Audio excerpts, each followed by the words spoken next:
with the cause of women since very, very long. And she was earlier heading the WCD department. And now also with the SERP, she is continuously involved in efforts relating to issues of women and children. Avinash, in whose jurisdiction we are right now, and without the support of the local police, it's not possible to have any event. And everybody else from women's safety, including DIG, Rema, who were instrumental in organizing this. So, as head of the Women's Safety Wing of Telangana Police, I stand before you with a deep commitment to our collective mission, and that is to eradicate human trafficking and for the safety of women and children, all of who are vulnerable to various forms of exploitation. We are here not to merely discuss a problem, but to confront a global crisis. The heinous crime of anti-trafficking is one of the serious modern-day slavery that preys on the vulnerable, exploiting them for profit in the darkest corners of the world. Human trafficking requires a multifaceted approach.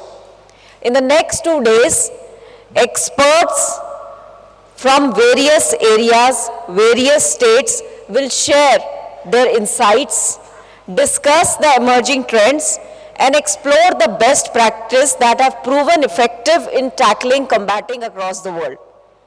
We will also hear from survivors of trafficking, learn about the critical role of the media, and focus on the importance of victim-centric responses and deterrence. Human trafficking is a constantly evolving crime, and presently it is the fastest growing crime worldwide. One of the, I'm told, is the second fastest, probably the first must be the cyber crimes with what is happening now in the world over. Now, trafficking is a complex problem, and there is no one-size-fits-all kind of a solution. Keeping that in mind, in Telangana, a special module under the Women's Safety Wing spearheads the various initiatives under this head. We are one of the first states to have dedicated AHTU in each and every district. So we have 31 AHTU teams working across the state. We have also forged partnerships with reputed NGOs, IGM being one of them.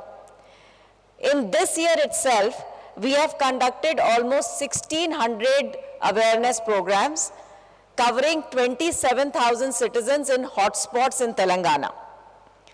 Similarly, we have a dedicated missing persons module, and while the percentage of tracing missing persons is somewhere around 53% for adults and 63% for children in the country average, in Telangana, our figures are about 88% for adults and 87% for children. Now, this has been possible because the specialized monitoring cell which we are existing with us, and also the use of an in-house facial recognition app called Darpan. We are also a state which has taken action against traffickers under the preventive detection, and 147 repeat offenders were booked under the PD Act. We've opened history sheets against many of them. There is still a lot to be done with respect to repeat offenders, and Prajwala is the one which is spearheading this movement. Under Operation Smile and Muskan, we all know, the ones who are in this room, that this is a program which happens nationwide. However, year on year, Telangana has done best in the country. We've rescued about 62,000 children in the last decade. And we have the largest number of cases which are registered post Operation Smile and Muskan in the country.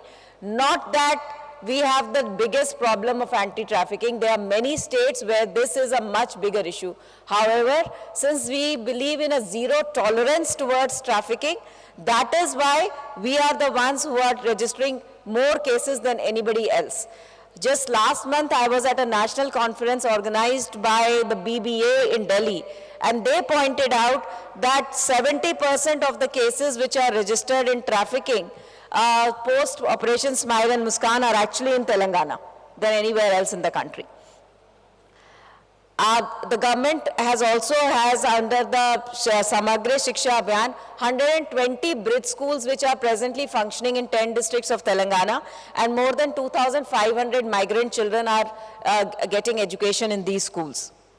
You all know about the Bharosa initiatives of the Telangana police, which is a victim-centric approach and a center for victims, women and children victims of crime. And here we handle them throughout their journey and handhold them throughout their journey in the criminal justice system. The victim compensation, which is managed through the Bharosa centers, we've been able to get to about 2,400 clients, more than 10 crores of amount as victim compensation. So while much has been done, we all can agree that the room for improvement is the biggest room in the house. And therefore, the new challenges which are coming to trafficking, especially the issue of use of online platforms for enabling trafficking, especially sex and organ trade, and the new trend of cyber slavery, which is happening in Southeast Asia, where it is estimated that thousands of as per the figures given to us, it's about 5,000 people are stuck up. But when we were discussing with IGM, I'm told that the number is even larger. That they are stuck up in these Southeast Asian countries and are being made to commit cyber offenses. This is another kind of trafficking which is now an issue which we need to tackle, and I hope in the next 2 days that the discussions happen. We are able to bring out a white paper on what is required to be done at all levels, from the level of a police station to the level of the country at the national level, to tackle the issue of trafficking. I'm sure the suggestions which emerge in this consultation will be useful for all of us across the country who are working in this field. So as we begin this consultation today, let us remember that every statistics represents a living person, a child, a man, or a woman who deserves safety, who deserves freedom, and who deserves fame. So let us resolve today that we will not rest until every chain is broken and every human life can live with dignity and peace.